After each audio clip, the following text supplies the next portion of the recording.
ॐ अज्ञानतिमिरस्य ज्ञानाञ्जनशलाकया चक्षुरुन्मिलितं येन तस्मै श्रीगुरुवे नमः। श्रीचैतन्यमनोभीष्टं स्थापितं येन भूतले स्वयं रूप मह्यं ददाति स्वपदान्तिकं। वन्देऽहं श्रीगुरुं श्रीयुतपदकमलं श्रीगुरून् वैष्णवांश्च।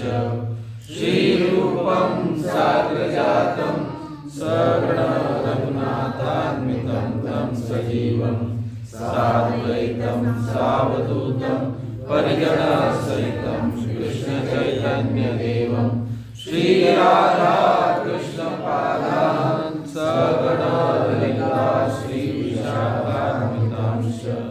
हे कृष्ण करुणा सिंधु दीनबंधु जगत्पते गोपेश गोपिकान्त राधाकान्त नमोस्तुते। तप्तकाञ्चन गौराङ्गी श्रीराधे वृन्दावनेश्वरी वृषभानुसुते देवी प्रणमामि हरिप्रिये। वाञ्छाकल्पतरुभ्यश्च कृपा सिन्धुभ्यैव च पतितानां पावनेभ्यो वैष्णवेभ्यो नमो नमः। जय श्री कृष्ण चैतन्य प्रभु नित्यानंद श्री अद्वैत गदाधर श्रीवासादि गौर भक्तवृंद। हरे कृष्णा कृष्णा कृष्णा हरे हरे हरे राम राम राम हरे हरे। हरे कृष्णा कृष्णा कृष्णा हरे हरे हरे राम राम राम हरे हरे। हरे कृष्णा कृष्णा कृष्णा हरे हरे हरे राम राम राम हरे हरे। श्रील प्रभुपाद की जय।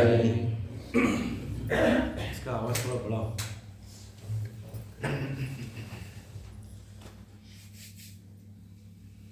लेफ्ट वाला जय जय श्री राधे।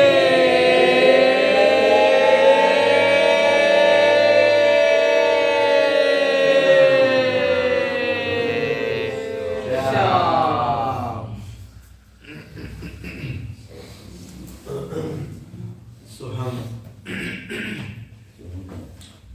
2 दिन से, इनफैक्ट पहले ही दिन से शिव जी का दर्शन कर रहे हैं। आज हम फिर शिव धाम का दर्शन करेंगे। हरि बोल। क्या कहते हैं? केदारनाथ है ना, केदार जी का दर्शन करेंगे। तो 4 धाम यात्रा है आज। हरि बोल। 4 धाम की यात्रा करने के पश्चात फिर काम्यवन में कुछ लीला स्थलीय है, वहाँ पे दर्शन करेंगे। हरि बोल। तो शिव जी की बहुत महिमा है। शिव जी के आशीर्वाद के बिना भगवान प्रसन्न नहीं होते हैं। शिव जी का आशीर्वाद चाहिए। सनातन गोस्वामी पाद भी शिव जी की महिमा का गायन करते हैं, शिव जी की महिमा बताते हैं। इसलिए हम प्रतिदिन शिव जी का दर्शन तो करते ही हैं, है ना। इस दिव्य धाम के क्षेत्रपाल के रूप में शिव जी है कि नहीं। पहले दिन हम मथुरा गए थे दर्शन करने के लिए। तो उस समय क्या, कहाँ पे कौन से शिव जी है? मथुरा में भूतेश्वर महादेव। हमने वहीं से प्रणाम किया, क्योंकि थोड़े अंदर है। भूतेश्वर महादेव है वहाँ पे।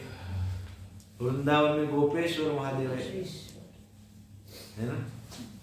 कल गोवर्धन जी में जाएंगे, वहाँ पे चकलेश्वर महादेव है। आज हम जा रहे हैं वहाँ पे केदारनाथ जी है ना। तो जहाँ जाएंगे महादेव जी का आशीर्वाद लेके ही आगे बढ़ना होता है। कल नंदीश्वर महादेव, आशेश्वर महादेव दोनों का दर्शन हुआ। तो इस प्रकार से शिव जी की बहुत महिमा है। एक बार नारद मुनि शिवलोक गए शिव जी के धाम में गए और वहां जाकर शिव जी की स्तुति करने लगे। क्या स्तुति करते हैं? निम्न गाना यथा गंगा देवानाम अच्युतो यथा वैष्णवानाम यथा शंभो पुराणानाम इदम तथा। क्या कहते हैं कि वैष्णवानाम यथा शिव जी को ऐसे बोले। शिव जी तो बड़े भक्त है उच्च कोटि के। किसी भक्त को बोले अरे प्रभु जी आप तो बहुत ही ग्रेट है, तो क्या बोलते हैं भक्त तुरंत? अरे नहीं नहीं नहीं प्रभु ऐसा क्या बोल रहे, मैं कहाँ ग्रेट हूँ, मैं तो आपका सेवक हूँ। तुरंत चरण पकड़ने लगते हैं। ऐसा नहीं, ऐसे शिव जी बोले एग्जैक्टली। नारद जी बोले अरे क्या नारद जी आप बोल रहे हैं, मैं कहाँ पे भक्त हूँ, मैं कहाँ वैष्णव हूँ। वो बोलने लगे नहीं नहीं नहीं नहीं आपको कुछ गलत फहमी हुई नारद जी, मैं कोई वैष्णव वगैरह नहीं हूँ, ऐसी क्या बात कर रहे हैं आप, ऐसा नहीं है। परंतु वास्तविकता भगवान Shiva is very near and dear to lord Krishna, very close to lord Krishna, बहुत प्रिय है कृष्ण को। सो नारद जी कहते हैं इनफैक्ट हे शिव जी आप तो साक्षात कृष्ण के द्वारा आपको उत्पन्न किया गया है, आप साक्षात कृष्ण से उत्पन्न हुए। इस प्रकार से नारद जी भगवान शिव जी को कहते हैं और इसलिए आप कृष्ण भक्ति के प्रदाता है ना, आप प्रदाता है कृष्ण भक्ति के। अब इतना सुना इतना सुना इतना सुना, अंततः शिव जी ने कान बंद कर दिए बस। ऐसे हाथ रख दिए अपने कान पे। नारद जी बोले जा रहे, इतनी प्रशंसा। ये भक्त का लक्षण है। जब बहुत ज्यादा कोई प्रशंसा करने लगता है, हमने कई वरिष्ठ वैष्णव से सुना, हे प्रभु कभी कोई आपकी प्रशंसा करने लगते हैं तो समझ जाने का आपके गले में फांसी का फंदा गिरने वाला है। तो प्रशंसा से अलर्ट हो जाइए। प्रशंसा कोई करने लगता है तो डर जाइए, भयभीत हो जाइए, समझ जाइए कि अभी नेक्स्ट मोमेंट फांसी का फंदा है। तो शिव जी को तो वैष्णव है, वो जान गए, उन्होंने तुरंत कान पे हाथ रख दिया। अभी नारद जी का एक शब्द नहीं सुनना है, बस ऐसे हाथ रख दिया। सो अब फिर भी नारद जी नहीं रुक रहे, तो फिर शिव जी को थोड़ा गुस्सा, थोड़ा क्रोध आया। फिर शिव जी नारद जी को कहते, हे नारद जी आप जो कुछ भी कह रहे हो गलत है। तो भगवान शिव इतने प्रिय है कृष्ण को, actually is very very very very dear to Krishna. इसका हमको कई उसके उदाहरण है। कृष्ण भगवान शिव जी को देखिए कितने उच्च कोटि की सेवाएं देते हैं। कोई जो बहुत प्रिय भक्त होता है उनको बड़ी हेवी सेवाएं मिलती है, टफ सेवाएं मिलती है, वेरी डिफिकल्ट सेवाएं मिलती है ना। इज वेरी डियर, तो उनको बहुत बहुत डिफिकल्ट सेवाएं भगवान देते हैं। और ऐसी सेवाएं जो दूसरे किसी को उन सेवाओं में एंगेज ही नहीं कर सकते, ऐसी सेवा शिव जी देते हैं। सागर मंथन हो रहा था। सागर मंथन में सबसे पहले हलाहल आया, विष, भयंकर विष आया। किसको सेवा मिली? शिव जी। कोई ले ही नहीं सकता दूसरी सेवा, दूसरा ये सेवा।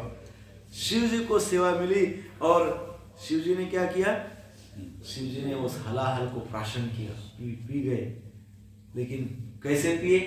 कंठ में रोक दिए, कंठ के नीचे जाने ही नहीं दिए उन्होंने। शिव जी सोचे मेरे कृष्ण भगवान परमात्मा रूप में मेरे हृदय में रहते हैं, ये हलाहल नीचे उतरेगा, कृष्ण को स्पर्श करेगा, परमात्मा रूप को स्पर्श करेगा, ऐसे शिव जी सोचे। और इसलिए उन्होंने क्या किया? नीलकंठ, कंठ में ही अपना वो हलाहल को धारण किए और कंठ को, इसलिए उनको नीलकंठ कहते हैं। सो बड़े नम्र भाव से शिव जी आगे नारद जी को कहते हैं कि मैं,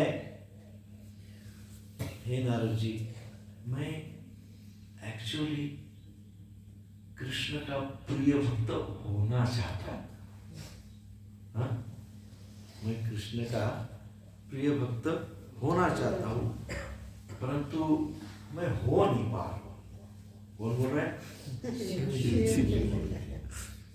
और हम थोड़ी सी भक्ति करते हैं तो हलाहल पी लिए, फिर भी बोलते हैं मैं भक्त नहीं हूँ, कोशिश कर रहा हूँ। और हमने थोड़ी सेवा की कि हम क्या बोलते हैं, मैं तो भक्त हूँ, 4 नियम का पालन करता हूँ ना, तो मैं भक्त हूँ। तुरंत शिव जी को याद करना चाहिए। शिव जी ने भैया ये हलाहल पिया था तब वो तभी भी वो अपने आप को भक्त नहीं बोले, प्रयास कर रहा हूँ भक्ति करने का। तो इस प्रकार से शिव जी को नारद जी को कन्विंस करने के लिए शिव जी एक और बात बताते हैं। नारद जी देखिए, मैं भक्ति का प्रयास करता हूँ, हो नहीं पा रहा हूँ, इसका एक और कारण ये है, मेरे जितने भी शिष्य हैं वो सारे भूत पिशाच सब ऐसे ही हैं। अब ऐसे जिसके शिष्य हो गए, ऐसे व्यक्ति को कृष्ण को प्रिय होने में कितना समय लगेगा? कैसा ऐसा व्यक्ति कृष्ण को प्रिय हो सकता है जिसके शिष्य भूत राक्षस ऐसे सब? अब देखो ना, रावण मेरा शिष्य था, है कि नहीं? ऐसे ऐसे मेरे शिष्य थे। क्या सोच रहे होगे भगवान कृष्ण कैसे शिष्य बनाता है ये तो मैं कैसे प्रिय हो जाऊंगा कृष्ण को? आप तो कृष्ण की बात कर रहे हैं।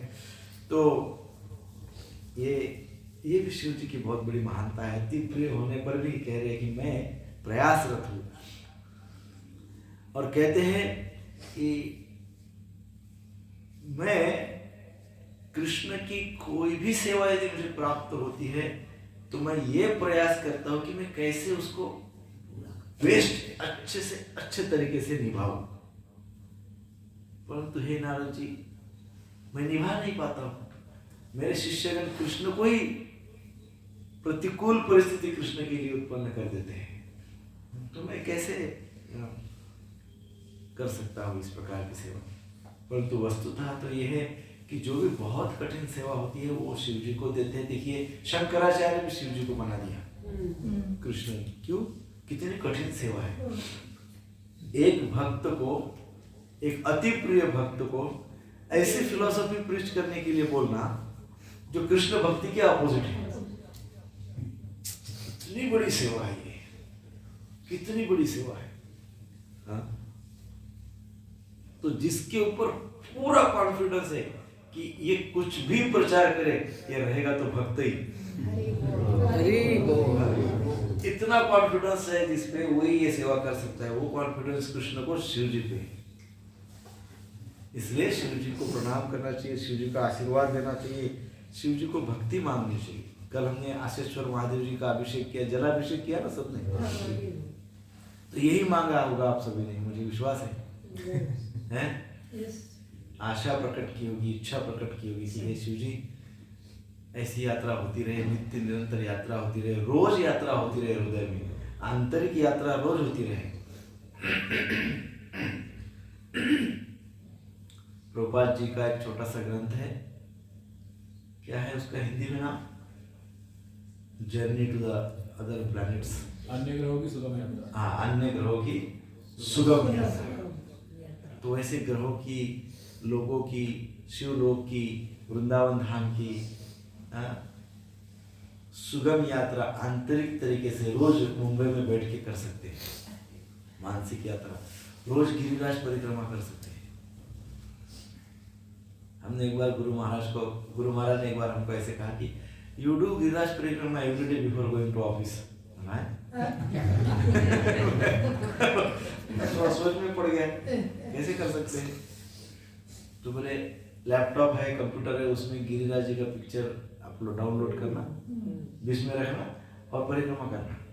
लेकिन उस समय पूरे समर्पित भाव से परिक्रमा करना, हृदय में, अंतःकरण में अनुभूति करना कृष्ण की, गिरिराज जी की, कृष्ण की उन लीलाओं की। तो ऐसे ही आशेश्वर महादेव जी को आपने ये मांगा होगा कि भगवान नित्य वृंदावन हमारे हृदय में बसा दे। I lost my heart in Vrindavan. So Shiv ji कहते हैं, नारद जी अब मैं लास्ट बताता हूँ आपको, अब आप मेरी प्रशंसा मत करना। मैंने ऐसे ऐसे लोगों को वरदान दिया है, जैसे बाणासुर, उसने तो डायरेक्ट कृष्ण से युद्ध किया, बताओ, डायरेक्ट युद्ध का ही चैलेंज कर दिया। ऐसे लोगों को मैंने वरदान दिया है, और अब क्या करूं? तो नारद मुनि कहते हैं, हे स्वामी, डोंट ट्राई टू मिसलीड मी। हे स्वामी, हे शिव जी, कृपा करके मुझे भटकाने का प्रयास मत करिए, मैं भटकूंगा नहीं। मैं जानता हूं आपकी क्या स्थिति है, सो मुझे सब पता है। आप जो कुछ भी करते हैं, जो कुछ भी करते हैं, वो भगवान की प्रसन्नता के लिए करते हैं।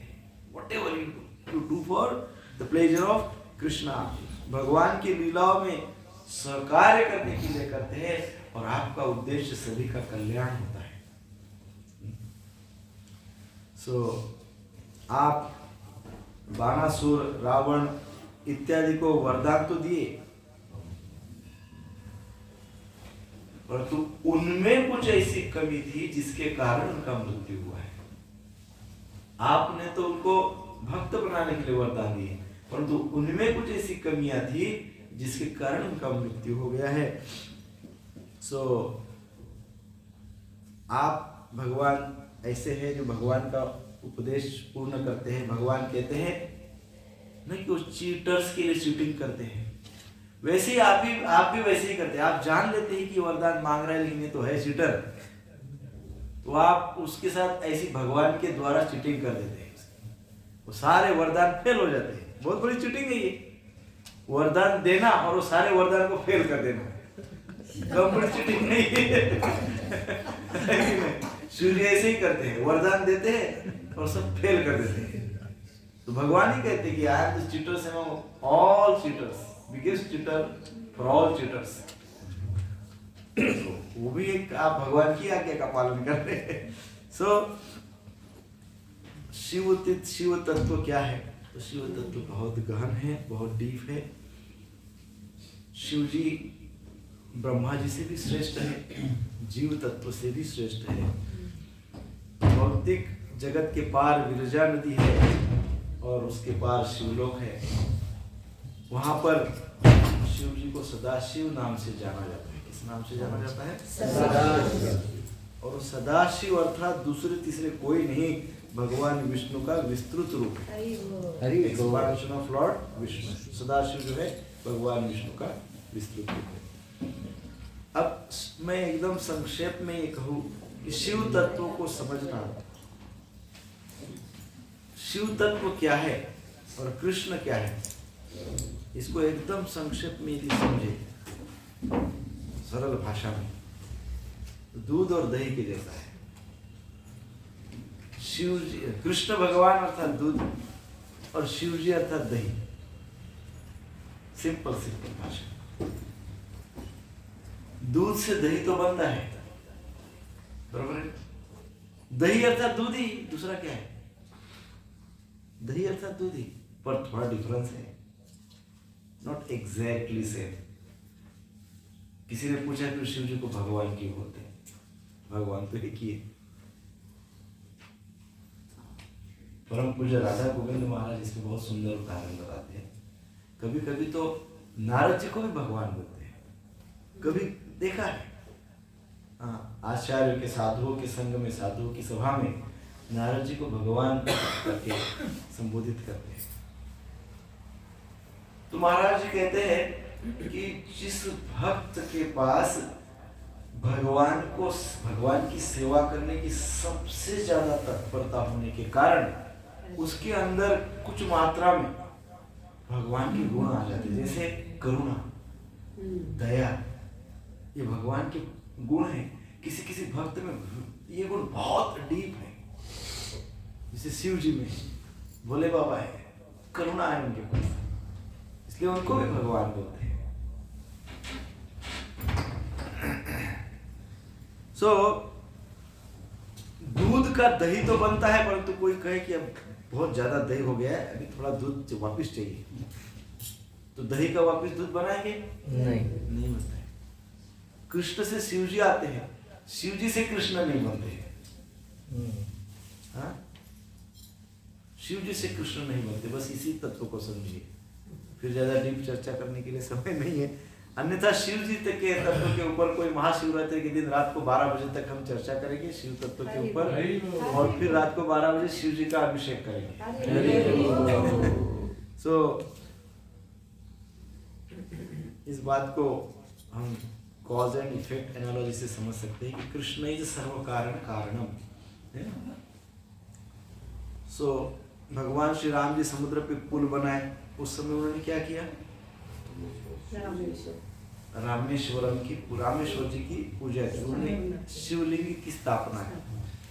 सर्वसामान्य लोग जय जयकार करने लगे शिव जी का, जय भोलेनाथ, क्या हर हर महादेव, इस प्रकार से जय जयकार जय जयकार। जैसे अभी शिव जी ने किया वैसे ही रामेश्वर में किया, कान को हाथ लगा दी, बस बस। सो लोगों का भाव ये था शिव जी को संबोधित करने का कि you are lord of Ram, आप राम जी के भगवान हैं।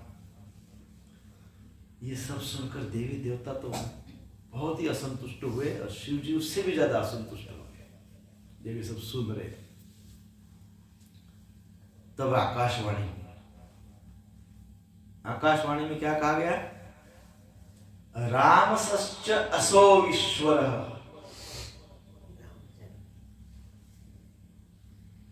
अब लोगों ने इसको क्या समझ लिया? शिव जी राम जी के ईश्वर है। देवी देवता इसीलिए नाराज हुए, क्रुद्ध हुए, शिव जी क्रुद्ध हुए। उसका अर्थ एक्चुअली क्या होता है?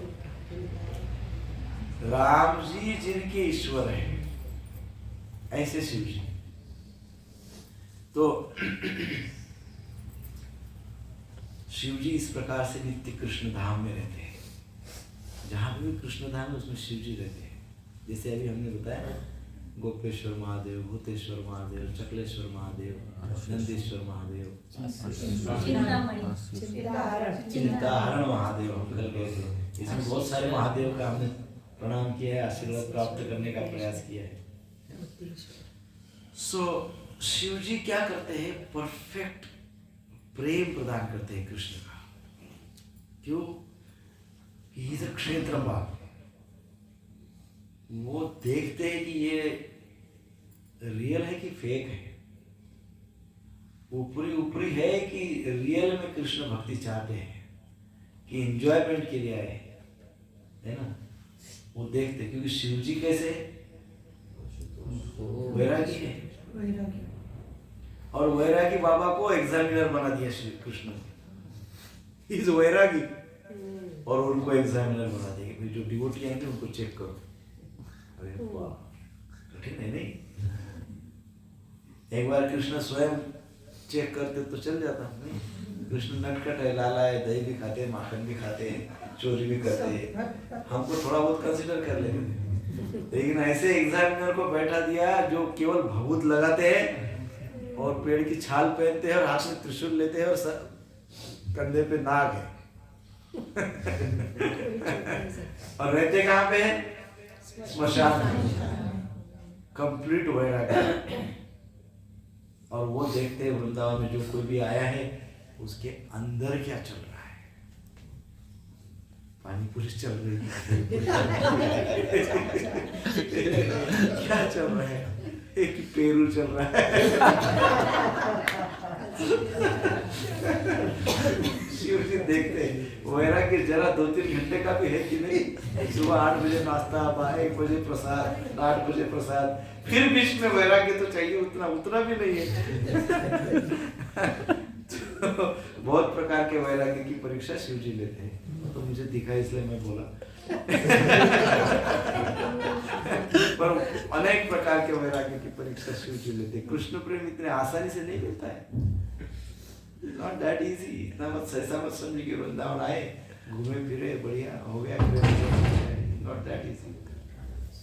वैराग्य अंदर से आना चाहिए, कृष्ण में मग्न होना चाहिए, तब शिव जी पास करते हैं। नहीं तो त्रिशूल लेके खड़े हो। सो गोपेश्वर महादेव की चर्चा हम कल करेंगे, कल अर्थात जिस दिन हम वृंदावन की चर्चा करेंगे। सो कहा जाता है कि गोपेश्वर महादेव ये जो शिव जी का रूप है ना, ये ओरिजिनल सदाशिव का रूप है। हरि बोल। तो क्योंकि हमको अंदर ही जाने को नहीं मिल रहा है, तो गोपेश्वर की इतनी कृपा हो नहीं रही है। आशेश्वर की बार बार के सबकी हुई, अभी गोपेश्वर की कृपा हो नहीं रही। अंदर इतनी भीड़ है, रिक्शा वाले 400-500 रुपए बोल रहे सारे मंदिरों का दर्शन करने के लिए, एक रिक्शा का 800 रुपये। 800 रुपए, बताइए। तो इसका मतलब गोपेश्वर को आप प्रार्थना बराबर नहीं कर रहे हैं। थोड़ा वैराग्य लाइए, और 2-3 दिन तो है बचे हुए, थोड़ा और वैराग्य बन जाइए, और वैराग्य करिए, और शिव जी को प्रार्थना कीजिए, है ना। सो उच्च कोटि का कृष्ण प्रेम जिसको कहते हैं गोपी भाव, वो गोपेश्वर महादेव ही प्रदान करेंगे। सो उनकी चर्चा हम नेक्स्ट टाइम करेंगे। वो कहने लगे शिव जी कंक्लूडिंग डिस्कशन में कि मुझसे कई गुना श्रेष्ठ प्रहलाद महाराज है। शिव जी कहते हैं नारद जी, मुझसे कई गुना श्रेष्ठ प्रहलाद महाराज है, वो कृष्ण को अति प्रिय है। अब प्रश्न ये होता है शिव जी ने ऐसा क्यों कहा होगा? मुझसे श्रेष्ठ तो प्रहलाद महाराज है, क्यों कहा होगा? हाँ, भगवान नरसिम्हा ने एक पिता का प्रेम उत्कट भाव में, वात्सल्य प्रेम पिता का प्रहलाद महाराज से जो किया, लिटरली उन्होंने चाटा है प्रहलाद महाराज को, अपने छोटे बालक को अपने जीवा से। जैसे ये प्राणियों के लिए अपने संतान से प्रेम प्रकट करने का यही मार्ग है, वो चाटते हैं।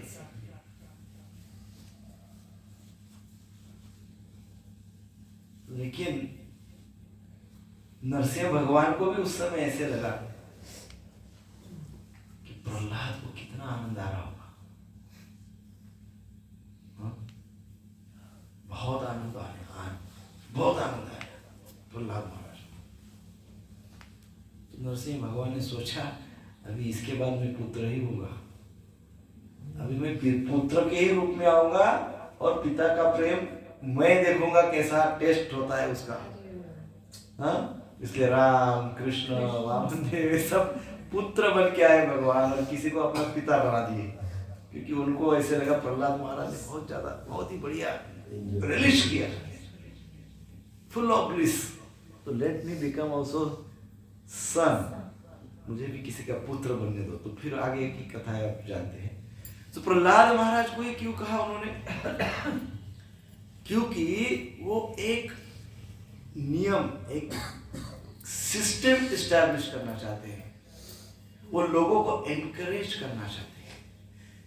किस लिए एनकरेज करना चाहिए? जो प्रहलाद महाराज ने इंस्ट्रक्शंस दिए हैं उसको फॉलो करने के लिए लोग एनकरेज हो, इसके लिए शिव जी कह रहे हैं कि मेरे से श्रेष्ठ तो प्रहलाद महाराज ही। और प्रहलाद महाराज की क्या इंस्ट्रक्शंस है? कुमार आचरण। क्या कहते हैं? कुमार अवस्था से ही भगवान की भक्ति करनी चाहिए। इस बात को संसार पालन करे, इसलिए शिव जी बोले वो तो मेरे से श्रेष्ठ है, ताकि सब लोग इंस्पायर हो यंग एज में, एकदम बाल्यावस्था से ही भक्ति करने के लिए। सो इस प्रकार से शिव जी की कथाएं हैं, वो हम नेक्स्ट टाइम चर्चा करेंगे। 10 मिनट ही बचे हमारे पास। अब हम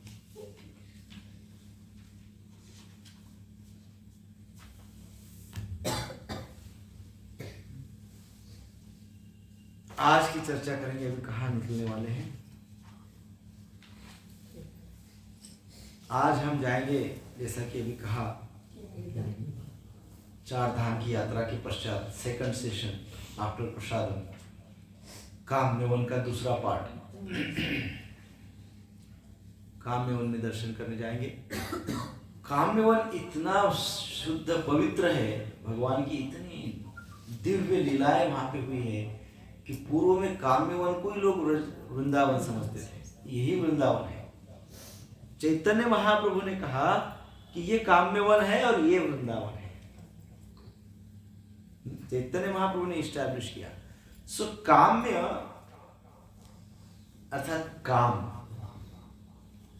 वैसे तो काम और प्रेम एक दूसरे के विरुद्ध है, परंतु यहाँ पे क्योंकि गोपियों ने भगवान से अपने प्रेम को प्रकट किया, इसलिए वो जो काम है वो भी प्रेम का ही रूप है।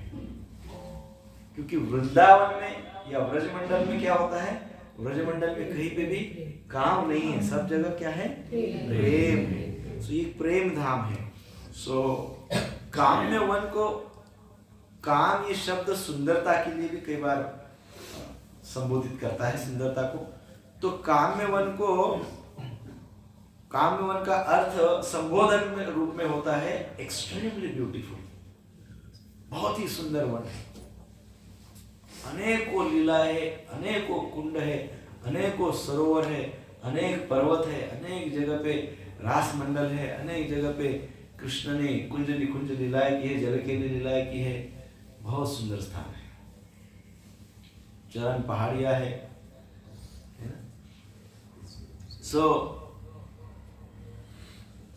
उसमें हम कुछ स्थानों पे ही जाने का प्रयास करेंगे, सब जगह जाना संभव नहीं है। तो जो मुख्य है उसी स्थान पे हम जाएंगे। सबसे प्रमुख है विमल कुंड। हम विमल कुंड में जाकर आचमन करेंगे। वैसे तो स्नान करना चाहिए, परंतु आप हम आचमन को ही स्नान समझेंगे, ऐसा किसी शास्त्र में लिखा नहीं है।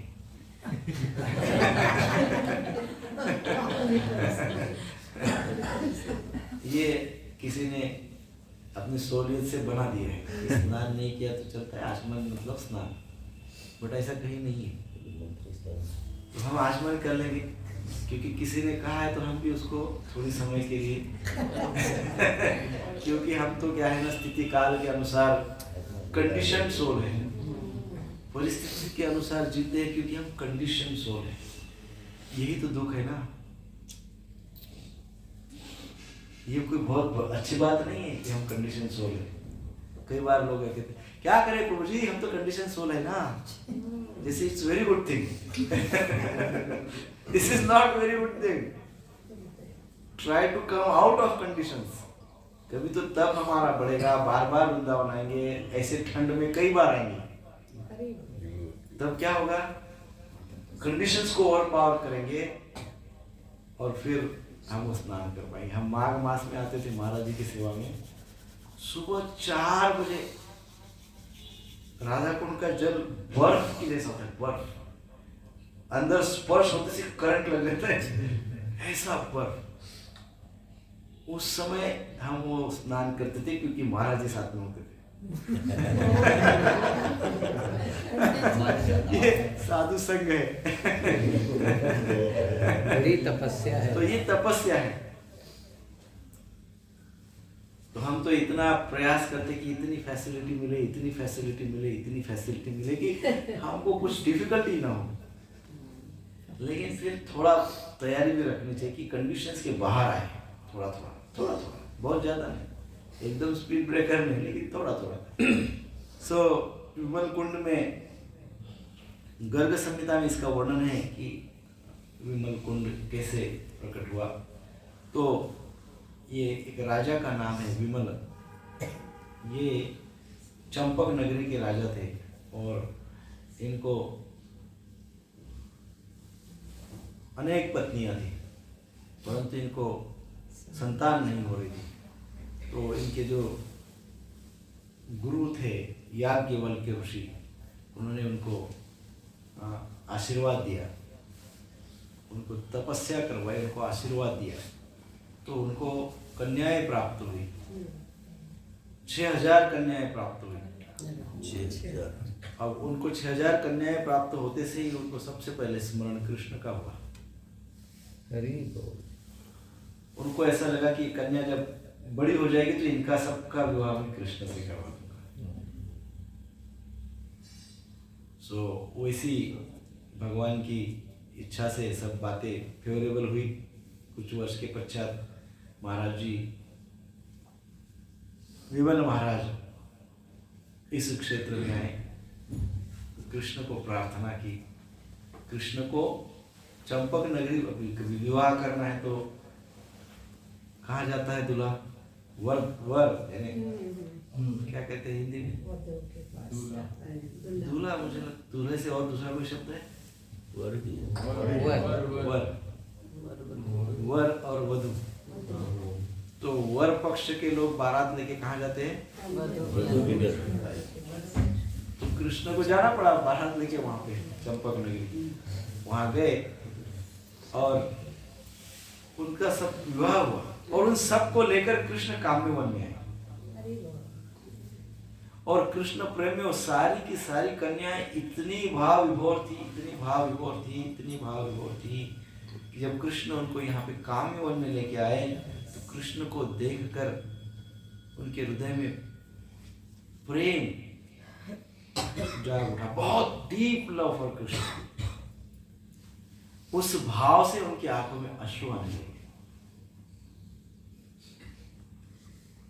अब ऐसे क्यों हुआ? क्योंकि पूर्व में ये सारी कन्याएं जनकपुरी की कन्याएं थी। हरि बोल। जब भगवान राम को उन्होंने देखा तो उन्होंने मन में ये इच्छा की कि ऐसे यदि पति हमको मिल जाए तो। लेकिन उस समय तो भगवान राम मर्यादा पुरुषोत्तम थे, इस समय कृष्ण लीला पुरुषोत्तम है, तो मर्यादाएं थी। उनकी वो इच्छा भगवान ने इस प्रकार से पूर्ण की।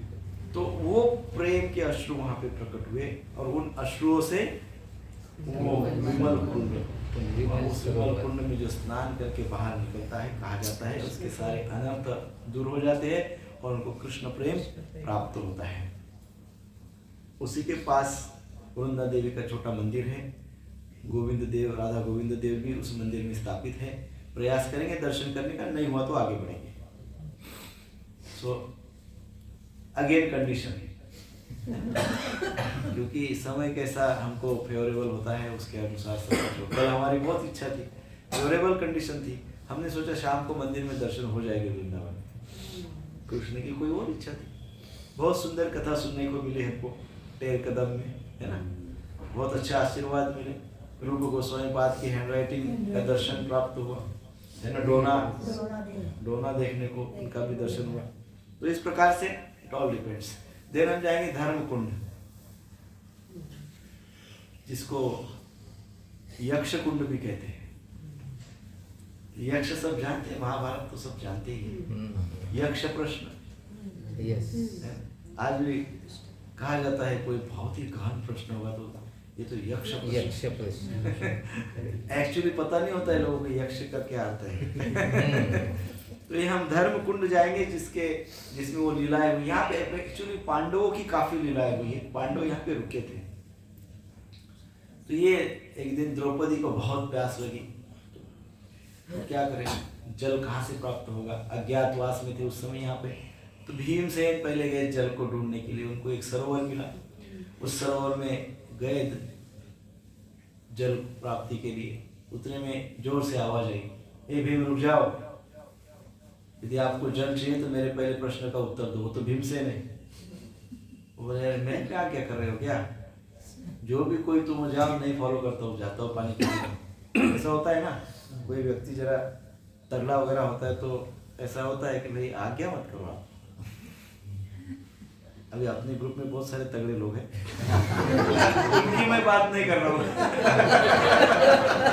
क्योंकि वो सब भक्त है, वो तो बहुत वो तो हम्बल है। परंतु एक प्राय ये देखा गया, भी बोले मैं इतना शक्तिशाली, इतना हट्टा कट्टा, और कौन किधर से आवाज निकाल रहा है, मुझे बोल रहा है कि मेरे प्रश्न का उत्तर दो, जवाब नहीं दूंगा। तो गए अंदर, पानी को ऐसे स्पर्श करते से ही मूर्छित हो गए, गिर गए। बहुत बहुत देर हो गई नहीं आए। अर्जुन आ गए, अर्जुन को भेजा गया, अभी उनको भी ढूंढो। अर्जुन ढूंढते ढूंढते आए, उनको भी सरोवर दिखा, सोचे पहले पानी की व्यवस्था कर लेता हूँ, ये तो कहीं मिल जाएगी। तो पानी की व्यवस्था, पानी उन्होंने भी ऐसे किया, वही सेम आकाशवाणी हुई। अर्जुन बोला, अरे मैं इतना बड़ा धनुर्धारी, एक तीर चला दूंगा तो इस सरोवर को सुखा दूंगा, दूसरा तीर चलाऊंगा तो इधर से जल का स्रोत उत्पन्न कर दूंगा, और मुझे प्रश्न पूछ। गए, जल को स्पर्श किया, मूर्छित। इस प्रकार से सभी मूर्छित हो गए। अब सब कोई नहीं आ रहा है, धर्मराज हैरान हो गए। युधिष्ठिर महाराज बोले अभी मुझे जाना पड़ेगा। वो ढूंढते ढूंढते गए, आकाशवाणी, आकाशवाणी अर्थात आवाज आई, तो रुक गए। उन्होंने पहले पूछा कौन है आप? तो बोले मेरे प्रश्न का उत्तर दो, मेरे प्रश्न का उत्तर दोगे? तो युधिष्ठिर महाराज कहे मैं प्रयास करूंगा। उन्होंने रिस्पेक्ट किया, उन्हें आदर किया। हमारे पास जो कुछ भी पोजीशन है, जो कुछ भी हमारे पास है, उसका कभी अहंकार नहीं होना चाहिए। शक्ति है, धन है, बुद्धि है, ज्ञान है, कुछ भी है, उसका अहंकार कभी नहीं करना चाहिए। क्योंकि ये जो ये धराधाम में धरती है ना, ये पृथ्वी है, ये बनाई गई केवल परीक्षा के लिए। यहाँ पे क्या होता है? Only exam. जो भी कुछ हमको प्राप्त होता है वो हमारी परीक्षा के लिए प्राप्त होता है कि अब हम कैसा बिहेव करते हैं। सो क्या हुआ कि युधिष्ठिर महाराज कहे हैं हम उत्तर देंगे, तो उनको प्रश्न पूछे गए। अभी हम वो प्रश्न की चर्चा करेंगे कि वहां पे प्रश्न पूछने की समय नहीं मिलेगा। सो सबसे पहला प्रश्न पूछा, क्या प्रश्न पूछा? ये तो आप लोगों ने भजन सुना है सबको, सबने। पूर्व में एक हिंदी भजन आता था, हम छोटे छोटे थे तब था, काफी लोगों ने सुना होगा। उसमें सारे उत्तर दिए गए हैं। कहा गया है सबसे पहले पृथ्वी से भारी कौन है, लेकिन उत्तर हम शास्त्रोक्त देंगे। जो शास्त्र में कौन है पृथ्वी से भारी?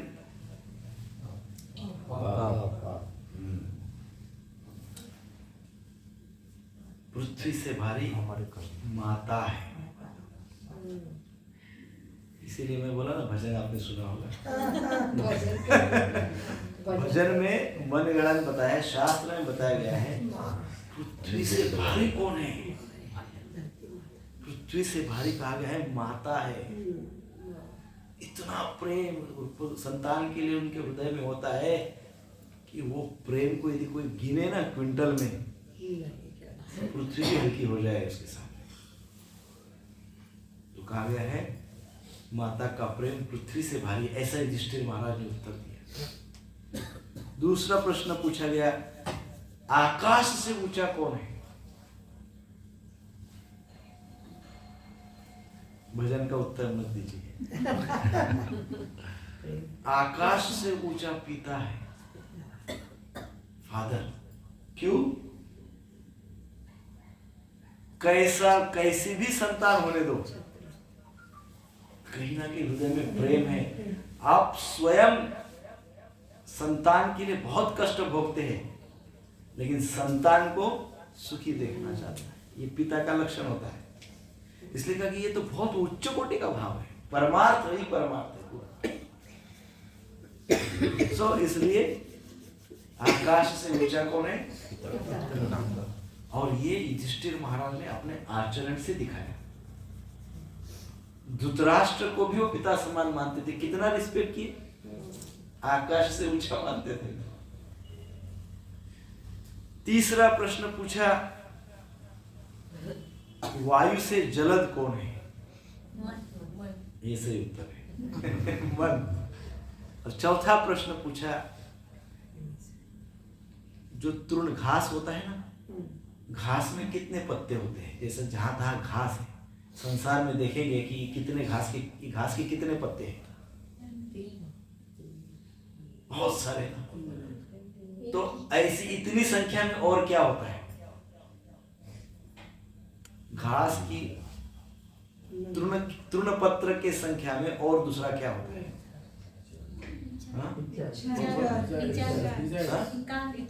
विचार।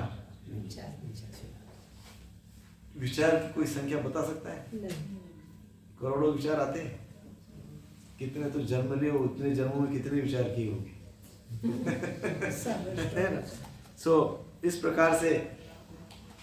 और विच इज द बेस्ट धर्म इन दिस वर्ल्ड, इस संसार में सबसे उत्तम धर्म कौन सा है?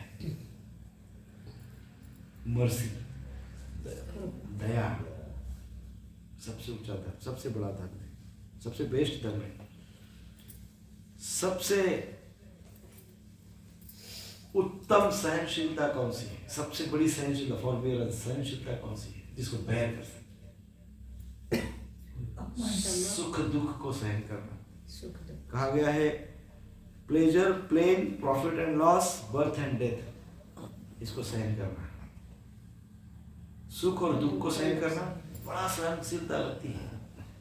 लाभ और हानि को सहन करना, लाभ को भी सहन करना पड़ता है। लाभ होते से जेब में थोड़ा पैसा आ गया कि आदमी 10 फुट ऊपर से चलता है, सर जमीन से नहीं चलता है, 10 फुट ऊपर से हवा में तैरता है ना? तो लाभ सहन करते आने चाहिए और हानि भी सहन करते आने चाहिए। अति दुखी हो जाते हैं, लाभ धन नहीं मिला तो बहुत दुखी हो जाते हैं, हानि भी सहन करते आने चाहिए। और बर्थ एंड डेथ, मृत्यु के समय मृत्यु को भी सहन करना चाहिए, सहन करने की शक्ति प्राप्त होनी चाहिए। जन्म को भी सहन करनी, जन्म कैसा भी हो सहन करना चाहिए।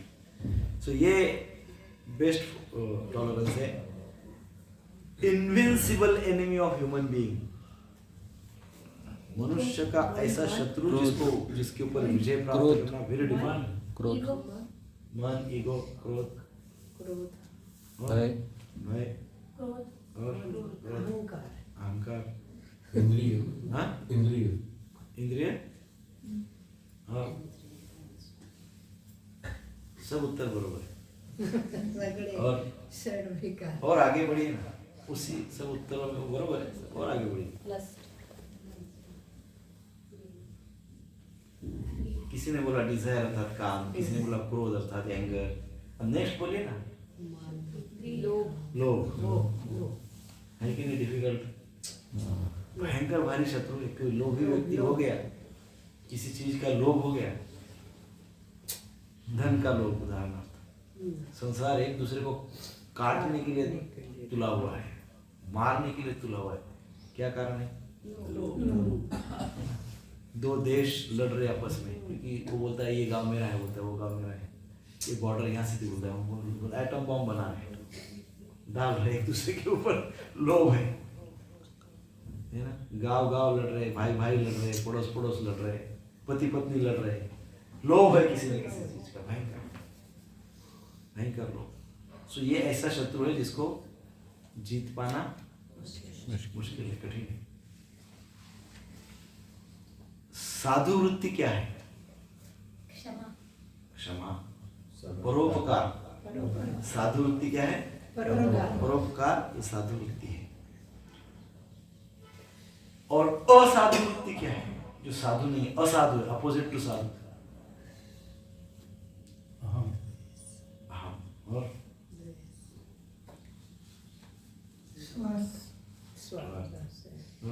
कलेक्शन, और कंजूस। ये तो बहुत अच्छी बात है। हमको साधु वृत्ति भी पता नहीं और असाधु वृत्ति भी पता नहीं, वी आर सेफ।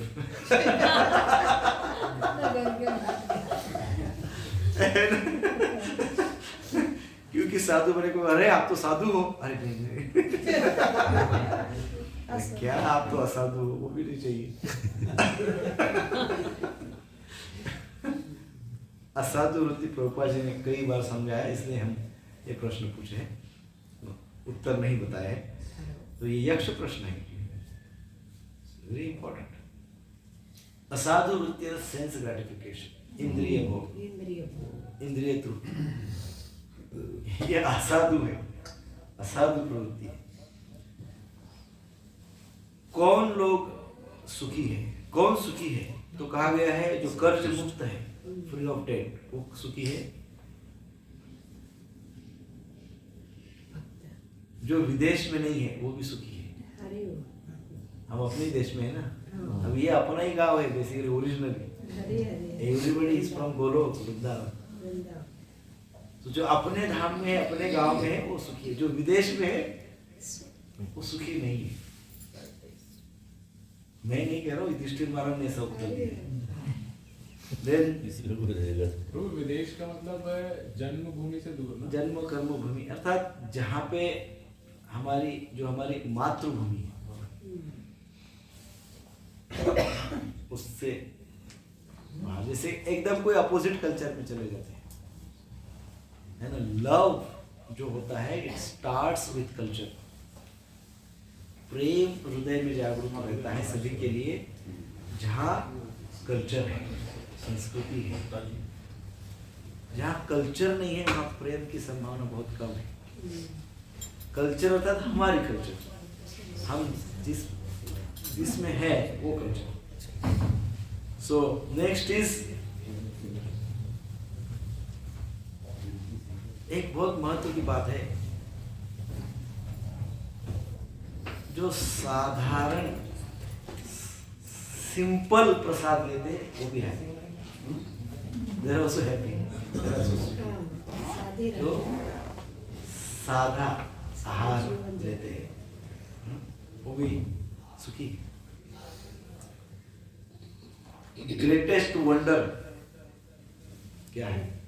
प्रत्येक मृत्यु, हर किसी की मौत होती है। सबकी मृत्यु होने वाली, मेरी नहीं होने वाली। हाँ। ऐसा जो थिंकिंग है ये एकदम क्या है, आश्चर्यचकित करने वाली बात है। कैसा कोई ऐसा सोच सकता है, लेकिन सोचते हैं। सो अभी बहुत महत्व की है बात, बहुत महत्व का प्रश्न। What is news today?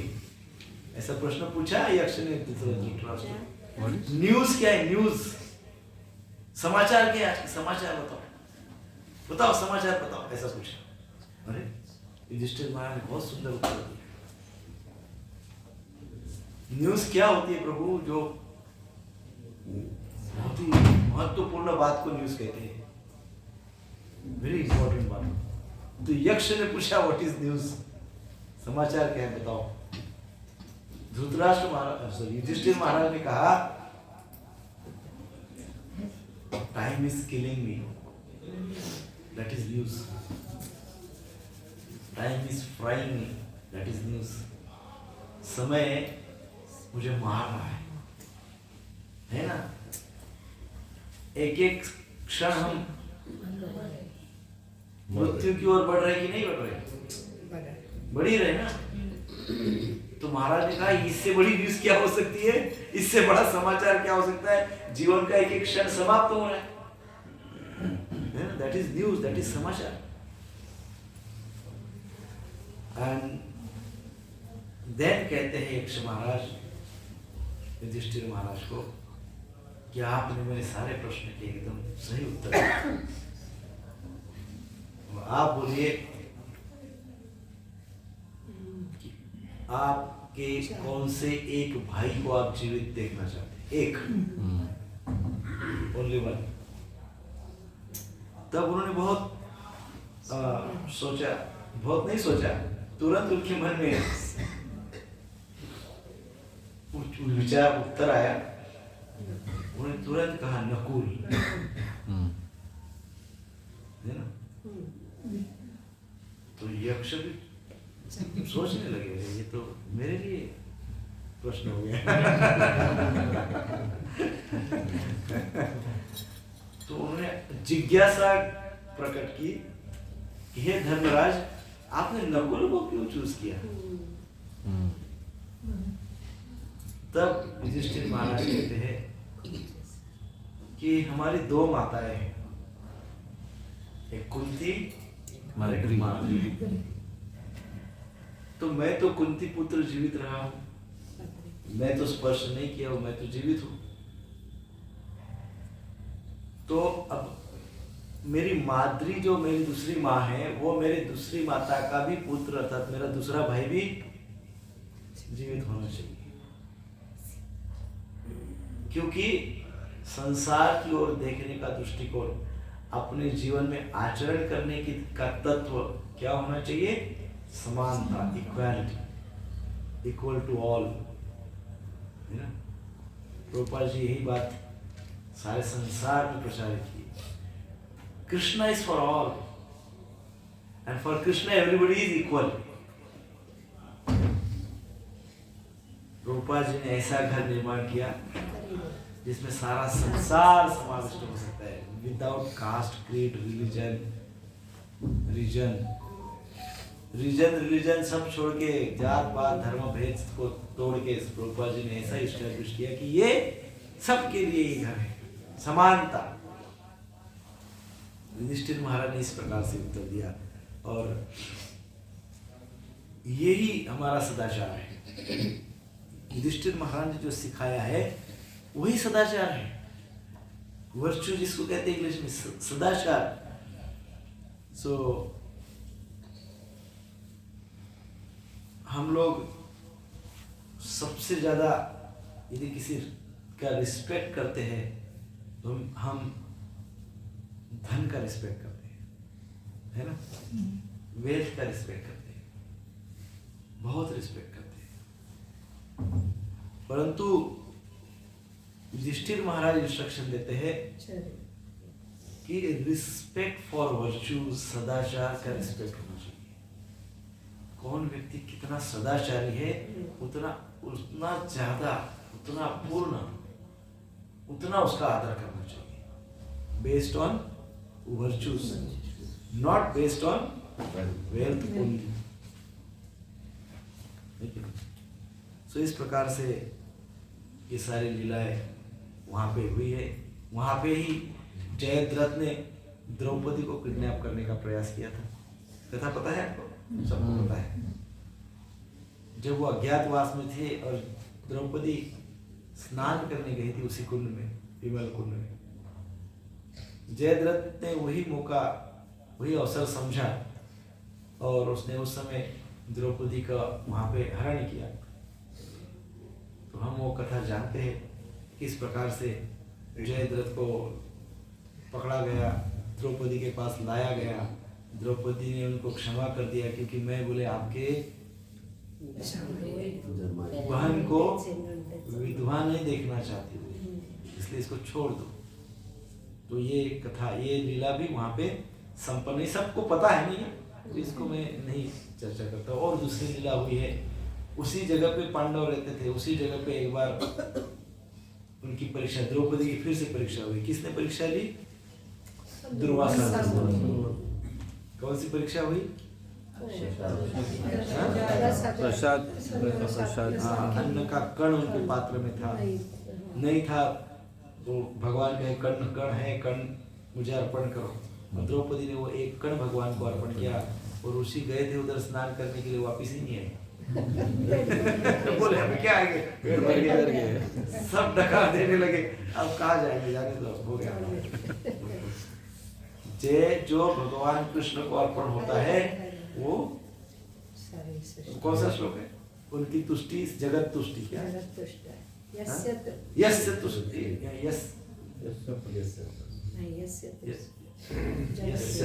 जगत तुष्टि, तो भगवान की जहाँ संतुष्टि हो जाती है जगत संतुष्ट हो जाती है। तो वो भी कथा वहां पे हुई है। उसके बाद सेतु बंद, अभी वैसे वहां कुछ है नहीं, पर आगे एक जगह है सेतु बंद, थोड़ा बहुत जगह है। इसको 5 मिनट में समाप्त करके फिर प्रसाद के लिए बढ़ते हैं। सेतु बंद, जैसे भगवान श्री राम ने सेतु बंधन किया है, तो कृष्ण एक दिन बोलने लगे गोपियों को कि ये देखो, पूरा रामायण सुनाया कृष्ण ने, भगवान राम ने ऐसा किया, बहुत सुंदर लीला की, वो बहुत बड़ा समुद्र था, उस पे बंदर आए, भगवान राम के बंदर भक्त थे, उन्होंने पत्थर उठाया, समुद्र पे डाला, पुल निर्माण किया, भगवान राम इधर से उधर गए, सीता माता को लेके आए। इतनी सुंदर लीला भगवान राम ने की। ऐसा कौन बता रहे? कृष्ण गोपियों को। और सब बताने के बाद बोलते आपको पता है तो जो भगवान राम है वो कौन है? मैं हूँ। अरे सारी गोपियां देखने लगी, चल झूठा कैसी बात है, कहाँ से बात कर रहे हैं, जरा आपको बता दिया अपने आप को है।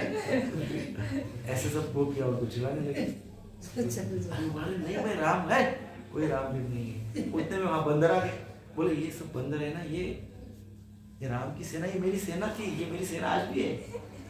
गोपियां तो और मजाक लेने लगी, बड़ा आया राम एक नंबर का चोर है, राम तो मर्यादा पुरुषोत्तम थे, तू कैसे राम होगा, ऐसे बोलने लगी। और दूसरी बात लंपट भी है, तो मर्यादा पुरुषोत्तम थे ये एक नंबर का लंपट है। कृष्ण बोले कुछ तो करना पड़ेगा, ये तो बहुत ज्यादा हो गया। तो गोपी कहने लगी इतना ही, राधा रानी कह रही तुमको इतना ही अपने आप को राम राम बोलने का शौक है ना, तो सिद्ध करके दिखाओ, यहाँ पे सिद्ध करके दिखाओ। तो भगवान सोचे अभी तो पुल बांधना ही पड़ेगा। तो भगवान ने मन में संकल्प किया, सारे बंदर आगे बहुत सारे बंदर आ गए, और इतने बंदर आए, और अपने आप सब बंदर ऐसे पत्थर उठाने लगे और उठा के वहां पे रखने लगे, और पुल तैयार हो गया। हाँ? प्रोग्राम चल रहा है